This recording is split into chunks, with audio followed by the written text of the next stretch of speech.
সামনে শ্রাবণ মাস চলে এসেছে, আর সেই জন্য চুড়ির ব্যবসা কিন্তু খুব ভালো চলবে, যেহেতু সেই সময় সবুজ চুড়ির দরকার হয়। তো আজকে সেই এখানে নিয়ে এসেছি। এগুলো কি সবুজ চুড়ির কি বলে এটাকে? এগুলো বালা আছে, এটা একটার মধ্যে সব সাইজ পেয়ে যাবেন। তো যারা মানে চুড়ি পরতে চান না, শুধু বালা পরবেন কিন্তু সবুজ পরতে হবে, তো সেই কারণে তাদের জন্য বালা আছে। তো একটা বান্ডিলে সব সাইজ আছে, তো মানে একটা বান্ডিল নিলে আপনি সবাইকে দিতে পারবেন, বাড়ির সবাইকেই দিতে পারবেন। তবে এটা কিন্তু পাইকারি দোকান, এখানে কিন্তু একটা বান্ডিলের নিচে হয় না। এইটা একটা বান্ডিল, তাই তো? একদম একদম। এখানে কত জোড়া আছে? 12 জোড়া না, এর মধ্যে আপনার 24 পিস আছে। 24 পিস, 12 জোড়া, তাই তো? 24 পিস। আর এখানে রয়েছে দেখতে পারো সবুজ চুড়ি, নরমাল যে চুড়িগুলো, এগুলো 10 টাকা মাত্র বললেন? হ্যাঁ হ্যাঁ, মাত্র 10 টাকা থেকে স্টার্টিং প্রাইস আছে। তো সবুজ চুড়ির কিন্তু দাম বাড়ছে, তো আপনারা চাইলে কিন্তু এখন স্টক করে নিন।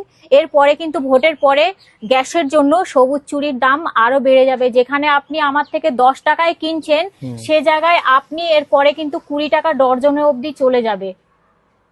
ঠিক আছে। আর যারা নিতে চাও তারা স্ক্রিনে দেওয়া নম্বরে যোগাযোগ করো আর নিয়ে নাও। একদম।